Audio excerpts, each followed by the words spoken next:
नमस्कार, नेपाल लाइभको समय संवादमा यहाँहरूलाई हार्दिक स्वागत गर्दछु। म सबिन मिश्र। नेपाल लाइभको समय संवादमा हामी फरक विषयवस्तुमा फरक क्षेत्रका विज्ञ अतिथिहरूसँग कुराकानी गर्दै आइरहेका छौँ।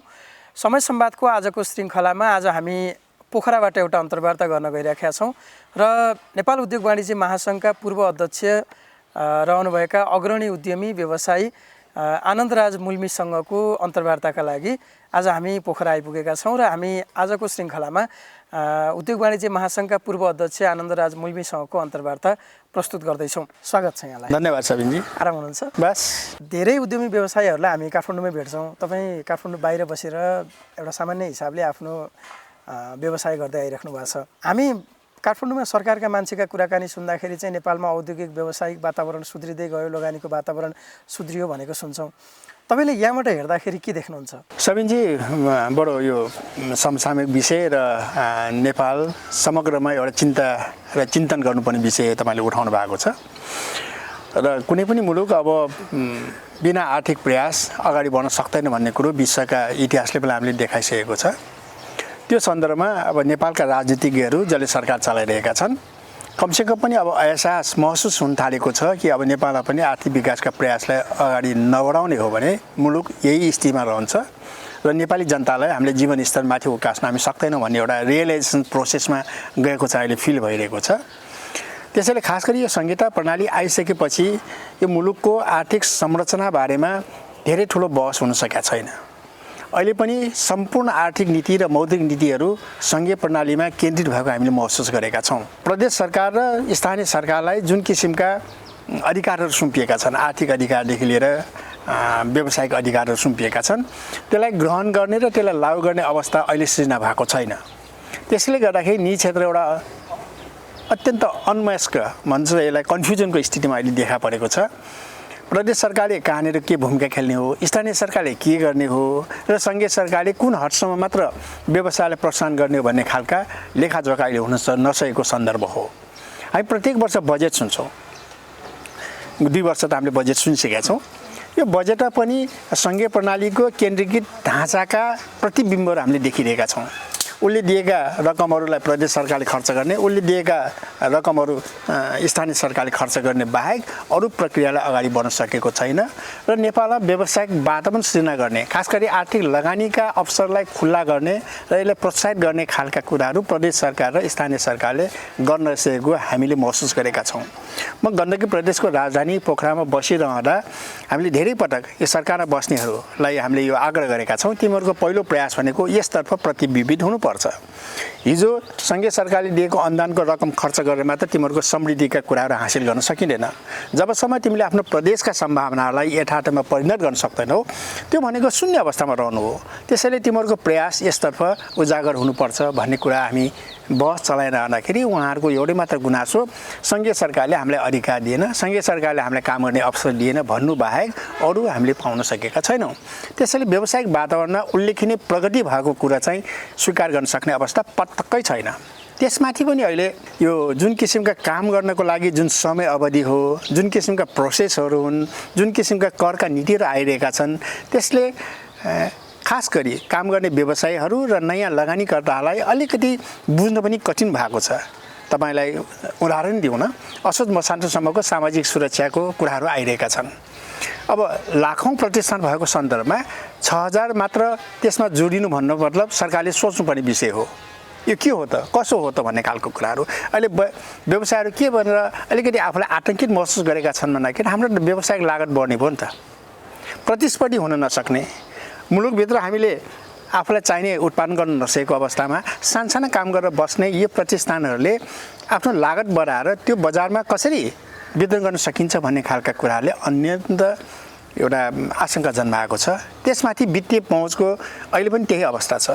सामान्य मान्छेले एउटा काम गर्छु भन्ने एउटा उत्साहित उद्यमीले सजिलैसँग त्यो वित्तीय पहुँच प्राप्त गर्न नसकेको अवस्था छ। आजको दिनसम्म पनि तपाईँले राजनीतिक संरक्षण, राजनीतिक पहुँचको आधारमा, कर्मचारीको पहुँचको आधारमा कर्जाहरू प्रवाह गर्ने परम्परालाई हामीले अन्यथा सम्झनुहुन्न, त्यो यथावत चलिरहेको छ। त्यसैले राजधानी छोडेर अन्त पोखरा जस्तो ठाउँमा त यो अवस्था छ भने हामी अलिकति दुर्गम स्थानमा जाने हो भने अलिकति असहज स्थितिमा जाने हो भने त त्यसको स्थिति भयावह छ भन्ने कुरो कल्पना गर्न सक्छौँ। समग्रमा के भन्दाखेरि नेपालमा व्यावसायिक वातावरण सुध्रिएको छैन, लगानीप्रति मान्छेको चासो बढ्न सकेका छैन। यो विगत दसैँकै कुरा गर्दाखेरि दसैँमा उल्लेखनीय व्यापार हुन नसकेको सबै ठाउँबाट गुनासो आएका छन्। उपभोगमा कम भएको छ, उपभोगका वृद्धि दरहरू बढ्न सकेका छैनन्। यो स्थितिमा अब मन्दी त अहिले नभनौँ, तर नेपालको आर्थिक क्रियाकलापमा सङ्कुचनको अवस्था देखिरहेको छ। त्यो सङ्कुचनको अवस्था भनेको मान्छेले आफूसँग केही आर्जन गर्न सक्यो भने त्यो आर्जनलाई भविष्यको लागि बचत गर्नेतर्फ अलिकति प्रेरित भएको देखिन्छ। त्यो बजारमा नल्याइकन पनि यो भोलि के हुन्छ कसो हुन्छ भन्ने एउटा सङ्क्रमणकालीनको जुन दर त्रास छ त्यसतर्फ अलिकति उन्मुख भएको देखिन्छ। त्यसैले व्यावसायिक वातावरणतर्फ सन्तुष्ट हुने अवस्था छैन। त्यसको कारण हामीले देखेका छौँ नयाँ लगानीतर्फ कसैको पनि इन्ट्रेस्ट देखिएको छैन। भएकोलाई कसरी संरक्षण गर्ने, कसरी सञ्चालन गर्ने भन्ने मात्र सबैको ध्यान अहिले केन्द्रित भएको छ। तपाईँले यो करका विभिन्न कानुनहरूमा परिमार्जन हुने कुरा गर्नुभयो। सरकारले यही वर्षको आर्थिक ऐनबाट हामीले हेऱ्यौँ भने चाहिँ 1000 रुपियाँभन्दा बढीको भुक्तानीमा प्यान अनिवार्य गरेको छ। कर्मचारीको तलब प्यान बेगर ब्याङ्क खाता मार्फत प्यानमा चाहिँ त्यसलाई अट्याच गराउनु पर्ने भएछ। त्यसै गरी यो ढुवानीमा चाहिँ VCTS vehicle and consignment tracking system ल्याएको छ। नयाँ नयाँ नीतिहरू ल्याइराखेको छ। व्यवसायमा चाहिँ यसको प्रभाव तपाईँले कस्तो देख्नु भएको छ? अनि हेर्नुहोस्, अब अहिलेको अर्थमन्त्री अब डाक्टर साहब अर्थशास्त्रमा ज्ञाताको रूपमा र धेरै वर्ष राष्ट्र ब्याङ्कमा काम गरेको मौद्रिक नीतिको हिसाबले पनि उहाँ विज्ञको रूपमा स्थापित हुनुहुन्छ र उहाँले आफ्नो अध्ययनको अनुसार र विभिन्न पश्चिमी मुलुकमा गरेको व्यवहारलाई त्यहाँ लागू भएका प्रणालीलाई नेपालमा लागू गर्नेतर्फ उहाँको दिलचस्पी रह्यो र हामीसँग कर प्रणाली चाहिँ पश्चिमी सभ्यताको, तर व्यवहार चाहिँ हामी त्योभन्दा कमजोर भयो भने त त्यो कसरी व्यावहारिक रूपमा एक आपसमा जोड्न सक्छ र? 1000 रुपियाँको पेमेन्ट प्रणाली वा VCF आखिर सामान्य त्यो उद्यमीले बुझ्न सकेका छ कि छैनन्, वा त्यो व्यावहारिक हो कि होइन भन्ने प्रश्न महत्त्वपूर्ण कुरा हो। र त्यसैले यो अव्यावहारिक कुराहरू गर्दाखेरि मान्छेलाई निजी क्षेत्रलाई हतोत्साही भएको अहिले भान्सा भइरहेछ। त्यसैले पनि सरकार के भनिरहेछ भन्दाखेरि हेरौँ त असोज मसानसम्म तपाईँलाई टाइम दिउँ, अध्ययन गरौँ, त्यसपछि के अवस्था होला भन्ने खालको अवस्थासम्म पुग्न गयो। यसले के देखाउँछ भन्दाखेरि हामी ठुल्ठुला कुराहरू नयाँ सुधारका कुराहरू गर्ने बेलामा चाहिँ बाहिर विकसित मुलुकका कुराहरू गर्छौँ, तर हाम्रो व्यवहारहरू त्यो सुधार गर्ने प्रणालीतर्फ हामी उन्मुख हुन सकेका छैनौँ। उद्यमी बनाउनेतर्फ हामी उन्मुख हुन सकेका छैनौँ। वित्तीय पहुँचको लागि हामी वातावरण बनाउन सकेका छैनौँ। कर प्रणालीलाई झन्झन जटिलतर्फ उन्मुख गरेका छौँ। हाम्रो करदाता कति छन् भन्ने कुरो हामी सबले बुझेका छौँ नि, त्यो भनिराख्नु परेन नि। त्यसको बावजुद पनि यस्ता खालका प्रणाली आउँदाखेरि मान्छेलाई झकझकाउने झस्काउने के गर्न खोजेको, निजी क्षेत्रलाई हतोत्साह गर्न खोजेको कि भन्ने खालका कुराहरू आउन सकेका छन्। जहाँनिर इन्टरभेन्सन गर्नुपर्ने कुरा थियो त्यहाँनिर इन्टरभेन्सन भएको चाहिँ पाइँदैन। उदाहरणको लागि जसले गलत ढङ्गले आय आर्जन गरिरहेको छ भने त्यसलाई ट्याक्सको नेटमा ल्याउने भन्ने प्रयासको सरकारको सार्थकता प्रयास नै सुरु भएन। किन भएन भन्दाखेरि ती राजनीतिक संरक्षण प्राप्त व्यक्तिहरूबाट अनावश्यक रूपमा अनौपचारिक अर्थतन्त्रमा योगदान पुर्याउने मान्छेलाई अँगालिरहेको छ, त्यसलाई संरक्षण दिइरहेको छ। त्यस दिशातर्फ चाहिँ उसको केही छैन। ब्याङ्किङ अपराध गर्ने मान्छेलाई त्यहाँबाट असुल गर्नको लागि सरकार ताकेर गर्दैन, तर हरेक दिन 20,000 1 लाख रुपियाँसम्मका मान्छेहरूको लिलामीका सूचनाहरू निस्कन्छन्। करोडौँलाई वास्ता नगर्ने खालको प्रविधि सरकारको छ। सानसानै त्यस्ता उद्यमीहरू जसले सकिरहेछन् उसले गर्न सकेन त, तर उसलाई लिलामीको सूचनामा लेखाउनु पर्ने कारण के हो? यसले के देखाउँछ भन्दाखेरि सरकार अझै पनि ठुला र हुन सक्ने र पहुँच भएका मानिसहरूको अझ पनि नियन्त्रणभन्दा बाहिर जान नसकेको हो कि भन्ने यसले देखाइरहेको छ। हामी सबलाई थाहा छ नि, नेपाल ब्याङ्क र राष्ट्रिय वाणिज्य ब्याङ्कका त्यो ऋणीहरूले आजसम्म अरबौँ रुपियाँ तिरेका छैनन् नि, सबले बुझेका छन् नि। तर के कारबाही भयो त? सरकारको पहुँच उनीहरूकै छ। सरकारलाई कुरा गर्नको लागि उनी अग्रसर हुन्छन्, सरकारलाई भन्ने बेला मैले नेतृत्व गर्छु भन्छन्। भनेपछि यो अनिवार्य अवस्थाले सरकारको सिरियसनेस र सरकारको क्रेडिबिलिटीमाथि शङ्का चाहिँ उठ्छ। उद्योगीहरूको सबैभन्दा ठुलो संस्थाको तपाईँ नेतृत्व गरेर आउनुभयो। यी संस्थाहरूको जन्म, यिनीहरूको उत्पत्ति, यिनीहरूको काम गराए चाहिँ यस्तै उद्यमी व्यवसायीहरूको हक हित रक्षा, प्रोटेक्सन र औद्योगिक वातावरण, व्यावसायिक वातावरण सिर्जनामा हुनुपर्ने हो। तपाईँलाई के लाग्छ अहिले जति हाम्रोमा यस्ता सङ्घ सङ्गठनहरू छन् यिनले त्यो जिम्मेवारी पुरा गर्न सकेका छन्?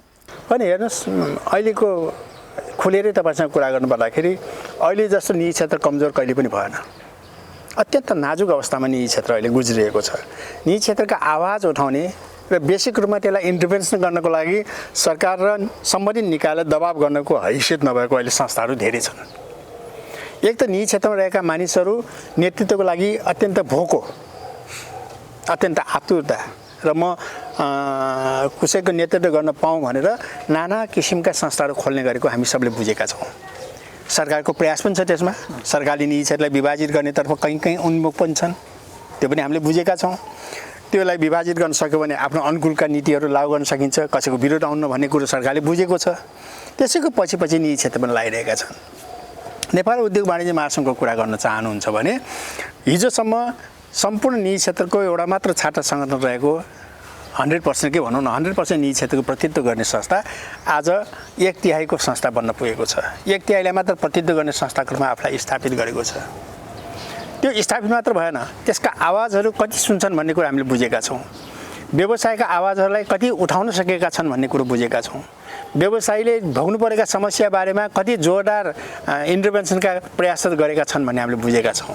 अहिलेको नेतृत्वदायी भूमिकामा रहन चाहने मान्छे र भोलि आउन चाहने मान्छेहरूले यति ठुलो घेराबन्दी गरेको छ कि त्यो निजी क्षेत्र हो कि वा कुनै पोलिटिकल पार्टिजको एउटा फ्रेमवर्कभित्र काम गरेको छ भन्ने बुझ्न कठिन भइरहेको छ। त्यसैले निजी क्षेत्रको उचित प्रतिनिधित्व नभएको हुनाले आज निजी क्षेत्र प्रताडित छ। कसलाई भन्न जाने, को मार्फत जाने? एक त सङ्घीय सरकारले भन्ने हो कि प्रदेश सरकार छ, प्रदेश सरकारले भन्ने हो कि वा स्थानीय सरकारले भन्ने हो कि भन्ने अन्यल छ। प्रदेश सरकारले भन्न गयो भने खोइ हामीले यसको काम के बुझेका छैनौँ भन्ने जवाब दिन्छन्। आखिर यो प्रदेशमा बस्ने मान्छेले आफ्नो स्थानीय सरकारले भन्ने हो नि त, होइन र? उसले केही थाहा छैन, मेरो अधिकार छैन भन्ने खालका कुराहरू गरेका छन्। त्यसैले समस्याको समाधान कोबाट हुने भन्ने खालको यो अन्योलपूर्ण अवस्थामा पनि यस्ता संस्थाहरूमा बसेका नेतृत्वदायी भूमिका खेल्ने मानिसहरूले त्यो महत्त्वपूर्ण भूमिका खेल्न नसकेको यथार्थ हो।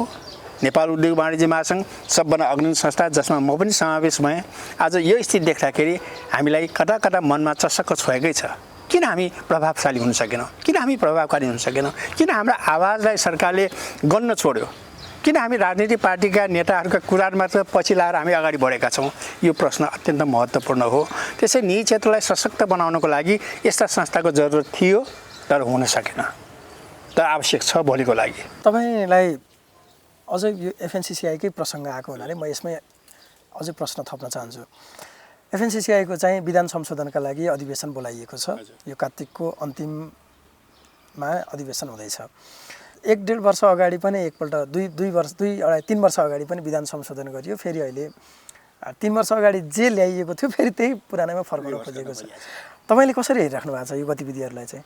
हेर्नुहोस्, अब साँच्चीकै कुरा गर्दाखेरि कर्मचारी तन्त्र वा राजनीतिकमा लागेका भन्दा पनि निजी क्षेत्रका मान्छेहरू भविष्य द्रष्टा हुन्छन् भन्ने एउटा विश्वास थियो। दूरगामी सोच राख्न सक्ने वर्ग चाहिँ निजी क्षेत्र हो भन्ने जहाँ चाहिँ एउटा मान्यता हुन्थ्यो। आफ्नो उद्योग व्यवसाय लगाउँदा लामो समयसम्म हेर्छन्, त्यसैले संस्था पनि लामो समयसम्म चल्छ भन्ने हिसाबले त्यो दृष्टिगत राख्नु र सबैले मान्नु स्वाभाविकै थियो। तर नेपालको सन्दर्भमा यो ठ्याक्कै उल्टो भइदियो। अब हामी भविष्य द्रष्टा होइनौँ, लामो समयसम्म नहेरिकन क्षणिक आफ्नो स्वार्थ लाभको लागि जे गरे पनि हुन्छ भन्ने प्रवृत्तिबाट हामी ग्रसित भयौँ।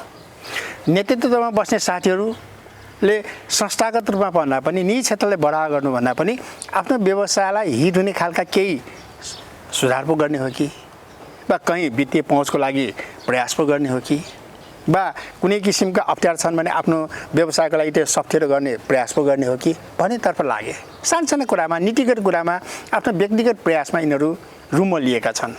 त्यसले गर्दाखेरि त्यो नेतृत्वमा बस्ने मान्छेहरूले चाहिँ यहाँ बस्यो भने सबै कुरो हुन्छ भन्ने उद्देश्यले अनि नेतृत्वको भोको हुन गए। नेतृत्व प्राप्त गर्नको लागि सबै निजी क्षेत्रका व्यवसायको साथीको विश्वास पाउनुभन्दा पनि केही वर्गको आक्रोश, केही वर्गको मन्थन र केही वर्गको त्यो जुन किसिमको ध्रुवीकरण हुन्छ त्यसले नेतृत्व हडप त पाइन्छ है भन्ने खालका मनस्थितिबाट गुज्रे। त्यो भनेको प्योरली स्वच्छतापूर्वक निजी क्षेत्रलाई समर्पित गर्नुभन्दा पनि आफ्नो व्यवसाय उन्मुख भएको चाहिँ हामीले महसुस गऱ्यौँ। त्यसै कारणले चाहना नचाहने पनि 3 वर्ष अगाडि जो विधान संशोधनको प्रयासहरू गरिए त्यो कुण्ठित रूपमा एउटा व्यक्तिको लागि गरिएको भन्ने खालका कुराहरू त्यसबेला नउठेका पनि होइनन्। त्यसैले हामी केही पूर्व अध्यक्षले यस्ता कुरामा हामी असहमत राखेर कुनै पनि गतिविधिमा भाग लिएनौँ। यो नितान्त व्यक्तिगत कुरो, संस्थालाई एउटा व्यक्तिको हितको लागि प्रयोग गर्नुहुन्न भन्ने त्यसबेला हाम्रो असहमति रहेका साथ हामीले त्यसमा समावेश गरेर र त्यो विधान संशोधनमा हाम्रो सहमति पनि थिएन। आज फेरि त्यो किन त्यही सहमतिलाई हिजो गरेको विधान संशोधनलाई फेरि किन उल्टाउनु पर्यो भन्ने खालका कुराहरू यसैको विश्लेषण गर्ने हो भने आफ्नो स्वार्थ पुरा भयो। त्यसैले फेरि अब यसले पुनरावृत्ति गर्ने कि जनताको नाममा जनताको आवाजको नाममा फेरि यसलाई विधान संशोधन गर्ने प्रयास पो सुरुवात गर्ने कि भन्ने खालको अहिले मनस्थिति फेरि जन्मेको छ। यसले के देखाउँछ भन्दाखेरि नेपाल उद्योग वाणिज्य महासङ्घ स्थिर छैन, यो कहीँ चलखेलमा लागेको छ, कसैले चलाइरहेको छ। यो निजी क्षेत्रको स्वार्थ भन्दा पनि निजी क्षेत्रको हितलाई भन्दा पनि एउटा व्यक्तिगत स्वार्थपरक संस्थाको रूपमा केन्द्रित हुन पुगेको छ भन्ने कुरो यसले प्रस्ताइरहेको छ। त्यो प्रस्तावको पुष्टि तपाईँले पनि देख्नुहुन्छ। नेपाल उद्योग वाणिज्य महासङ्घको कार्यकारी रूपमा काम गर्नुपर्ने एउटा महानिर्देशकको परिवर्तनले पनि तपाईँ त पाउनुहुन्छ। विगत 3-4 वर्षमा कतिजना महानिर्देशक भए। त्यसैले यो संस्थागत सुदृढीकरणको जुन हामी नारा दिन्छौँ नि निजी क्षेत्रले, त्यो संस्थागत प्रयास र सफलीभूत बनाउनलाई नेपाल उद्योग वाणिज्य महासङ्घमै कार्यरत छैन भने आखिर त्यसले विश्वास कसले गर्ने? सरकारले विश्वास गर्न छोड्यो, उसको आवाजहरू सरकारले इन्टरटेन गर्न छोडेको छ। त्योभन्दा कहिले सिएनआईलाई, कहिले चेम्बरलाई, कहिले राष्ट्रिय उद्योग महासङ्घलाई आदि इत्यादि कुराको चलखेल गर्नेको प्रशस्त मौका पाएको छ। त्यसैले यो महासङ्घमा अहिले भएका नेतृत्ववर्गहरू यो महासङ्घलाई यदि अन्यथा लाग्दैन भने माई खाने भाँडोको रूपमा स्थापित गर्ने जुन प्रयासहरू गरेको छ त्यो घोर निन्दनीय कुरा हो। त्यसले निजी क्षेत्रलाई हित गर्न सक्दैन र नेपाल उद्योग वाणिज्य महासङ्घको अहिलेसम्मको इतिहासलाई पनि यसले अन्त गर्नेतर्फ चाहिँ यिनीहरू उन्मुख भएको चाहिँ देखिन्छ। तपाईँले यो खास गरी व्यक्तिगत अलिक बढी व्यक्ति हाबी हुँदा अथवा चाहिँ एउटा सिङ्गो संस्था लामो जीवन्त इतिहास बोकेर आएको संस्थामा चाहिँ कोही 1-2 व्यक्तिका व्यक्तिगत स्वार्थहरू हाबी हुँदाखेरि चाहिँ यो अवस्था आइपुग्न लाग्यो भनेर चाहिँ एउटा सङ्केत गर्नुभएको छ। त्यसो भनेदेखि अब विधान संशोधनका जसरी यो प्रस्तावहरू आउँदैछ भन्ने हामीले सुनेका छौँ। जस्तो चाहिँ पहिला चाहिँ हामीले वरिष्ठ उपाध्यक्ष स्वत अध्यक्ष हुने बनायौँ, फेरि अब चाहिँ अध्यक्षमा चुनाव हुने भन्ने गरी चाहिँ विधान संशोधन गर्न खोजिँदैछ भन्ने चाहिँ सुनेका छौँ। अब भलै त्यो साधारण सभाले पास गरेका छैन, त्यस कारणले त्यो अर्को पाटो भयो। यसको पछाडिको निहित स्वार्थ अथवा उद्देश्य चाहिँ खास के का लागि हो त त्यसो भने? अनि मैले अघि पनि भनिहालेँ तपाईँले कि कसैको निहित स्वार्थको लागि विधानकै संस्थाकै विधानै परिवर्तन गर्नु नै खराब कुरो थियो। त्यो समग्र निजी क्षेत्रको स्वार्थको लागि त्यो विधान संशोधन गर्नुपर्ने, परिमार्जन गर्नुपर्ने अवस्थालाई सम्बोधन गर्नुपर्ने विषय हो। यदि नेपालको संविधान सङ्घीय संरचना गएको छ भने सङ्घीय संरचना अनुसार जानुपर्ने हाम्रो कर्तव्य थियो।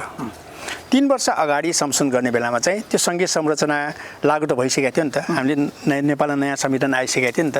त्यस बेला परिकल्पनै भएन। सबैको ध्यान केमा केन्द्रित भयो भन्दाखेरि कसरी सजिलोसँग अध्यक्ष बन्ने, त्यसैमा मात्र सीमित रह्यो होइन। त्यसले के देखाउँछ भन्दाखेरि कसैलाई त्यो पदमा पुर्याउनको लागि मात्र यो विधानको संशोधन गर्न थालिएको भन्ने कुराको त्यस बेला प्रशस्त मात्रामा बाहिर पनि आए, भन्ने पनि भने, यथार्थमा स्वीकार पनि सबैले गरे। आज त्यो स्वीकार हामीले गल्ती गऱ्यौँ, हामीले भुल गऱ्यौँ भनेर स्वीकार त आज गरे नि। 3 वर्ष अगाडि जो यसलाई अगाडि बढेका थिए नेतृत्व लिएर, त्यो मान्छेले आज भुल स्वीकार गर्नु मतलब त उसले गलत काम गरेको छ भन्ने प्रमाणित त आजै भयो नि।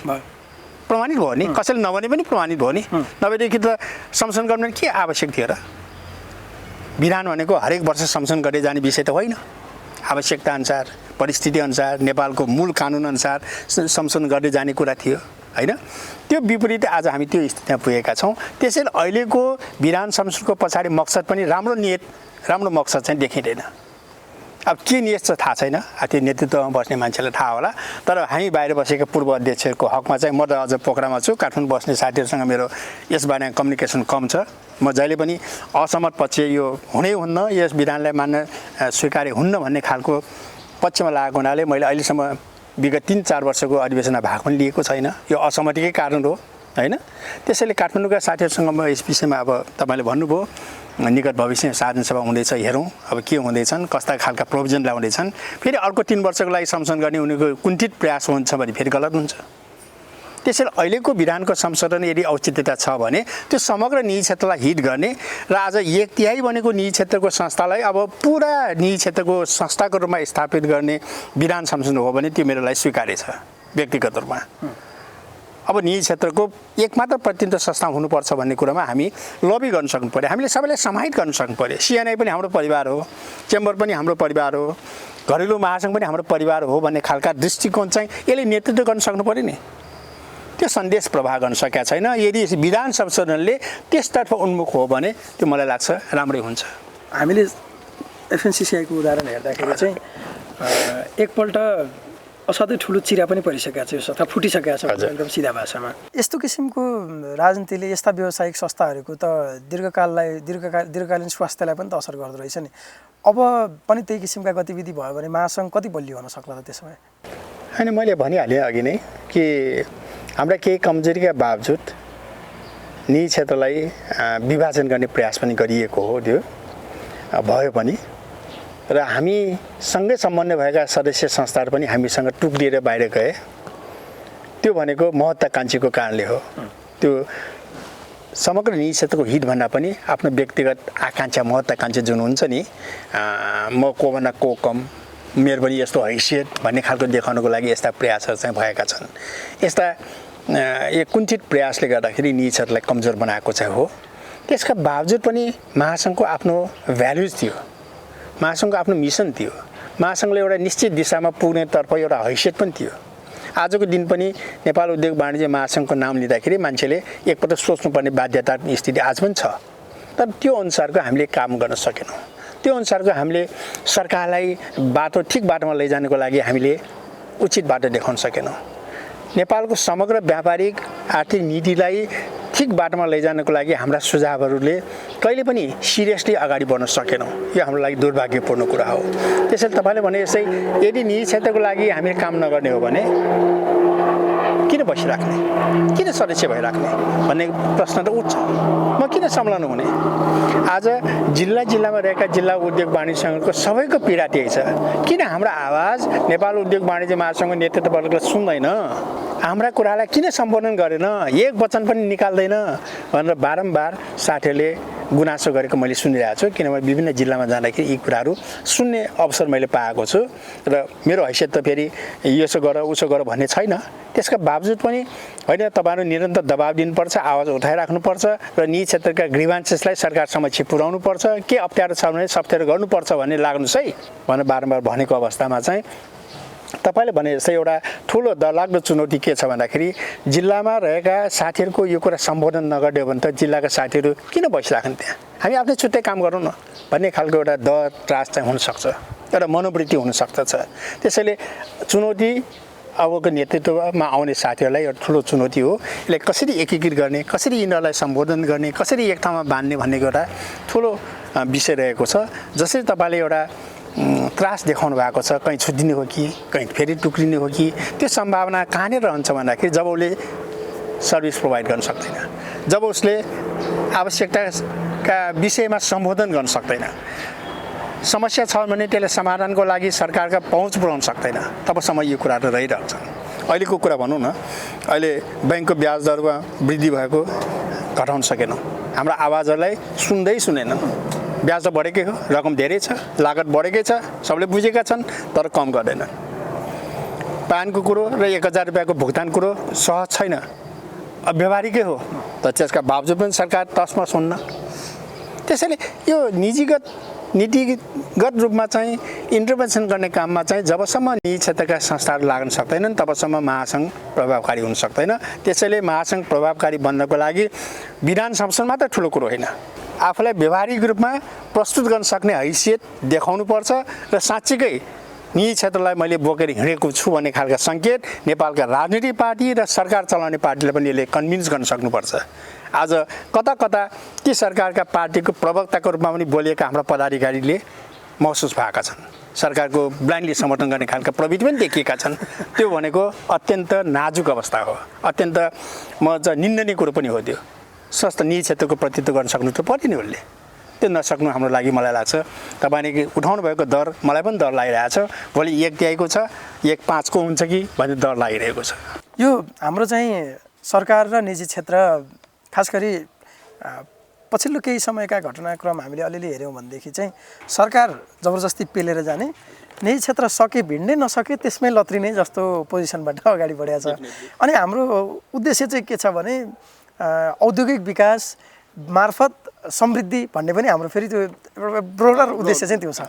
मिल्छ काहीँ मिल्ने कुरा भयो यी हामीले बारम्बार भन्दै आएका थियौँ कि नेपालमा सम्भाव्य हुने कुराको मात्र जगेर्ना गरौँ, जे सकिन्छ त्यो मात्र गरौँ।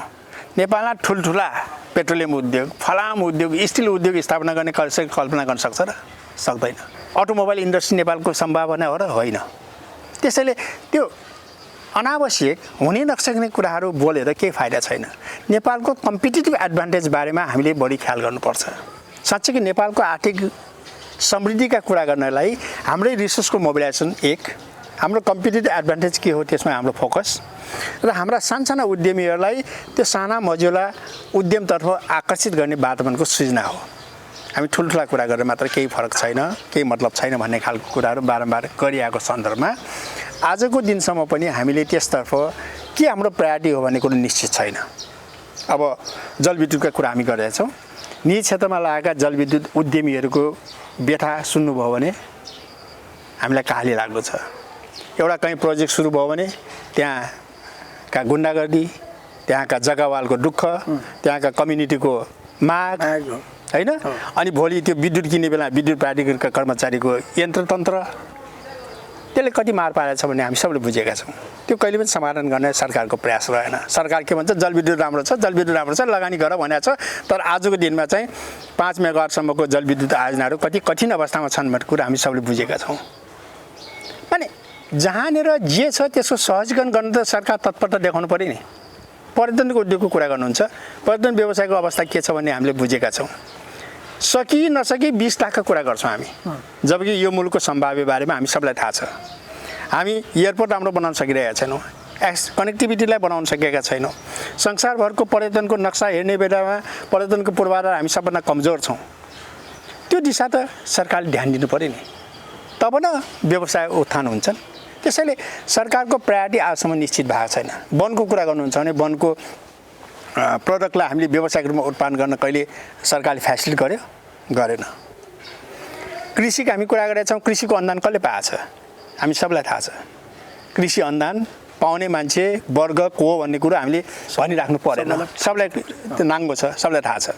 भनेपछि आखिर सरकारले गर्न खोजेको के हो भन्ने कुरो यसले बुझिन्छ के। त्यसैले सरकारले समाजवादको नाममा वा आर्थिक समृद्धिको नाममा पैसा अनुदान दिएर मात्र सबै कुरा हुन्न भन्ने कुरा बुझ्दा बुझ्दै पनि यो व्यवसायलाई फस्टाउने वातावरणमा सहजता किन ल्याउँदैन भन्ने प्रश्न नै अहम हो। त्यो अहम प्रश्नले आज सबैलाई पोलेको छ, सबलाई गलाएको छ, सबलाई निरुत्साहित तुल्याएको छ। त्यसमा कुनै शङ्का छैन। तपाईँ दैलेख जानुहोस् त्यही कुरा छ, ताप्लेजुङ जानुहोस् त्यही कुरा छ। यो कुरामा आउँदाखेरि फेरि भूमिका त यस्तै व्यावसायिक सङ्घ सङ्गठनकै आउनुपर्ने हो यो कुरा ल्याउन। तर हामी के देख्छौँ भने फेरि प्रश्न फेरि घुमेर त्यहीँ पुग्छ क्या। व्यवसाय भनेको नि कोही ब्याङ्कमा लगानी गर्ने छ, कोही हाइड्रोमा गर्ने होला, कोही सिमेन्ट छ। हाइड्रो पावरमा लगानी गर्ने मान्छे एफएनसिसिआईमा पुग्यो भने उसले हाइड्रो पावर मात्रै बोल्छ, ब्याङ्कवाला पुग्यो भने ब्याङ्क मात्रै बोल्छ, सिमेन्टवाला गयो भने सिमेन्टको मात्रै समस्या ल्याउँछ, होटलवाला पुग्यो भने होटलको मात्रै ल्याउँछ। भनेपछि त रियल्ली अम्ब्रेला अर्गनाइजेसन त त्यसैले हामी निजी क्षेत्रमा यो कन्फ्लिक्टको इन्ट्रेस्ट धेरै भएको कारणले गर्दाखेरि हामी कमजोर भएका हौँ।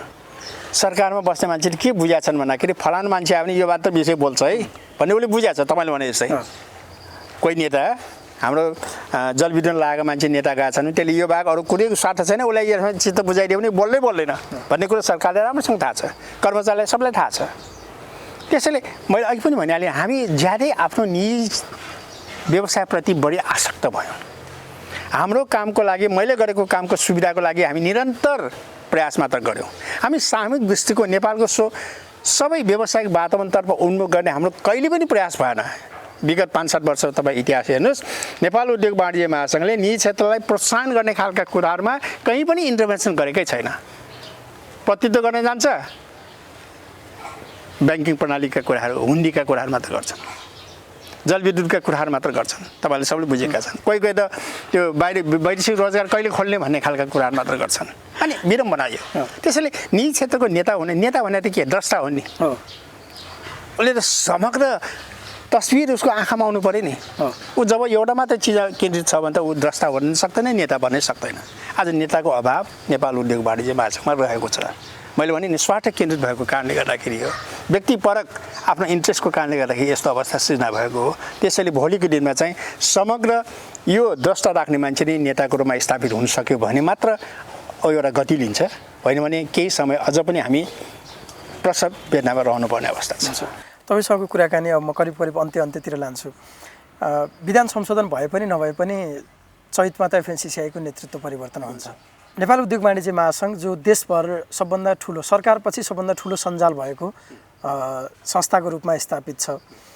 यो संस्थाको नेतृत्वलाई तपाईँ एउटा त तपाईँ आफू पूर्व अध्यक्ष, दोस्रो धेरै उद्योगी व्यवसायीसँगको सङ्गतमा तपाईँ हुनुहुन्छ, सानो माइक्रो लेभलदेखि म्याक्रो लेभलसम्मको। यस्तो संस्थाको नेतृत्वले चाहिँ के काम गर्यो भनेदेखि नेपालमा खास गरी सरकारलाई पनि उपयुक्त आर्थिक नीतिहरू ल्याउन दबाब पुग्छ, उद्योगको व्यवस्थापन अथवा उद्योग विस्तारमा पनि यसले सहयोग गर्छ र मुलुकको आर्थिक अथवा औद्योगिक विकासलाई पनि सहयोग गर्छ। तपाईँलाई के लाग्छ के काम हामीले गर्नु अबको एफएनसिसिआईको नेतृत्वले चाहिँ गर्न सक्छ?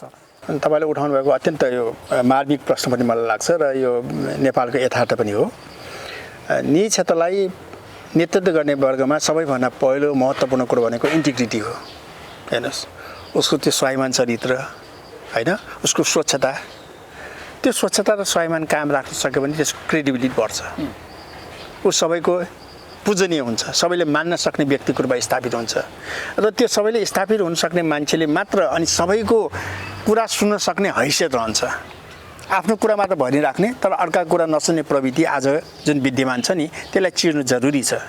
त्यो जरुरी भनेको भिन्न व्यवसायका भिन्न स्वरूपका भिन्न समस्यालाई एउटै खालको प्रगतिमा नहेरिकन समग्र यो मुलुकको हितमा के हुने हो त? हामीले के भन्न सक्नु पर्यो भन्दाखेरि नेपालमा उत्पादन हुने कुरालाई आयात गर्न दिनुहुन्न भनेर अडान्त लिन सक्नु पर्यो। नेपालमा सेल्फ सफिसियन्ट छ, त्यसैलाई आयात गर्नै दिनुहुन्न भन्न सक्ने हैसियत हुनु पर्यो नि। म आयात गर्ने व्यक्ति त्यही चिजलाई आयात गर्छु तर म भन्न नसक्ने हो भने त त्यसको छवि त देखिएन, खुबी पनि देखिएन। त्यसैले त्यो व्यावसायिक इन्टिग्रिटी चाहिँ अब अहिलेको सबैभन्दा महत्त्वपूर्ण कुरा हो। हामी अरूलाई देखाउँछौँ नेपालमा सुशासन भएन भनेर, भ्रष्टाचार भएन भनेर, तर हामी आफै त्यसमा लिप्त हुन्छौँ भने त हाम्रो क्रेडिबिलिटीमाथि सङ्कट उठिहाल्छ नि। त्यसैले आजको दिनमा भोलि नेतृत्वमा आउने हाम्रा साथीहरूको सबैभन्दा महत्त्वपूर्ण कुरा भनेको महासङ्घको क्रेडिबिलिटीलाई स्थापना गर्ने हो। ऊ आफ्नो व्यक्तिगत स्वार्थका कुरा नगरिकन समग्र व्यवसायका कुराहरू, समग्र निजी क्षेत्रका प्रयासहरू बारेमा यसलाई उत्थान गर्ने विषयमा कुरा गर्न सक्ने हैसियत चाहिँ बनाउनुपर्छ। त्यो हैसियत बनाउनु भनेको उसको स्वार्थ भनेको पछाडि राखेर साइडमा राख्न सक्नु पर्यो। त्यो नभइकन नेतृत्व कायमै राख्न सक्दैन। एक दोस्रो कुरो, सरकार बाटो बिलाएको छ। नेपालको आर्थिक समृद्धिका कुराहरू गर्दाखेरि निजी क्षेत्रलाई कसरी प्रोत्साहित गर्ने भन्ने कुरोमा बाटो बिराएको छ। नेपालको अर्थको 3 खम्बे अर्थनीतिका कुराहरू गरेका छन्। सहकारीले नेपालको अर्थव्यवस्थामा कति असर पार्छ भन्ने कुरोलाई अब भन्न सक्ने हैसियत चाहिँ हुनैपर्छ। साँच्चै हो कि होइन त त्यो हाम्रो 3 खम्बे नीति? समाजवादी दर्शनको अनुसार सहकारी त्यसको आद्यम हो भने त्यो पुष्टि गर्न सक्नु पर्यो नि पार्टीले पनि। त्यो भन्न सक्ने, बहस गर्न सक्ने हैसियत हुनुपर्छ। त्यो भनेको निजी क्षेत्रको नेतृत्व गर्ने मान्छेको अध्ययनशीलताको खाँचो छ। अब सर्फेसमा बोलेर हाम्रो भ्यालु हुन्न, हाम्रो महत्त्व हुन्न। त्यसैले साँच्चीकै त्यसले कति प्रभाव पार्छ र त्यसले दिगो रूपमा चाहिँ नेपालमा कति असर पर्छ भन्ने खालको कुराहरू बोल्न सक्ने हैसियत चाहिँ अब त्यो नेतृत्व वर्गले दिन सक्नु पर्यो। तेस्रो कुरो भनेको साँच्चीकै नेपालमा यस्ता खालका जुन किसिमको अनअफिसियल इकोनोमीको तीव्रतर विकास भइरहेको छ, त्यसलाई रोक्नको लागि आफूले भन्न सक्नु पर्यो। मेरो खाता विदेशमा छ भने मैले भन्न सक्नु पर्यो कि मैले गलत काम गरेको छु।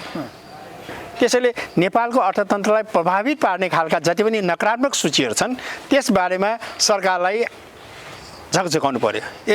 गलत काम गरेको छ, तैँले जोसँग पैसा उठाउनु पर्ने त्योसँग पैसा नउठाइकन नियमित रूपमा पैसा कर तिर्ने मान्छेले तैँले ह्यारेसमेन्ट गरिरहेछ है भन्न सक्ने हैसियत चाहिँ हुनु पर्यो। तर मैले कर तिर्न पाऊँ, म 5 वर्षपछि तिरौँ भन्ने खालको अनुनय विनय गर्न थाल्यो भने त्यो नेतृत्वको कुनै मतलबै छैन, त्यसलाई कुनै वास्ता पनि छैन, त्यसलाई महत्त्व पनि दिँदैन। त्यसैले यो नेतृत्व भनेको मलाई लाग्छ एउटा स्वप्नद्रष्टाको रूपमा स्थापित हुनुपर्छ। नेपालको दूरगामी सोचको रूपमा स्थापित हुन सक्नु पर्यो। त्यो भावना व्यक्त गर्न सक्ने, त्यो विचार व्यक्त गर्न सक्ने र त्यसमा सरकारसँग जोरदारसँग लबी गर्न सक्ने मान्छेको आवश्यकता आज छ। मेरो व्यवसाय ठुलो छ, अझै मैले एक्सपान्सन गर्छु भनेर जाने मान्छेले सफलता प्राप्त गर्न सक्ने अवस्था छैन। व्यक्तिले पाउला तर संस्थाले पाउन सक्ने अवस्था छैन। त्यसैले यो निर्वाचन होला वा के होला त्यो आफ्नो ठाउँमा छन्, तर महासङ्घको भविष्यप्रति हामी सबै चिन्तित छौँ। महासङ्घलाई दिगो बनाउनको लागि, दरिलो बनाउनको लागि हामी सबैको प्रयास, अहिलेको प्रयास भनेको पूर्व अध्यक्षहरूलाई कसैले पनि केही सरकारको विषय छैन, हाम्रो सरसल्लाह कहीँ छैनन् पनि। त्यसैले यदि समग्र यो मुलुकको लागि आवश्यकता छ भने सरकारलाई निजी क्षेत्रको प्रोत्साहन गर्ने बाटो देखाउने एउटा खाका चाहिँ त्यसले प्रस्तुत गर्न सक्नै पर्छ। त्यही नै मलाई लाग्छ आजको आवश्यकता हो र निजी क्षेत्रलाई प्रतिनिधित्व गर्ने उचित अवस्था पनि यही हो। हुन्छ, धन्यवाद यहाँका लागि। धन्यवाद सबिनजी। नेपाल लाइभको समय संवादमा आज हामीले अग्रणी व्यवसायी आनन्दराज मुल्मीसँग कुराकानी गऱ्यौँ। समय संवादको आजको श्रृङ्खला यहीँ अन्त्य गर्दछु। अर्को श्रृङ्खलामा हाम्रो फेरि भेट हुने नै छ। आजलाई हामी सबै बिदा माग्छौँ। नमस्कार।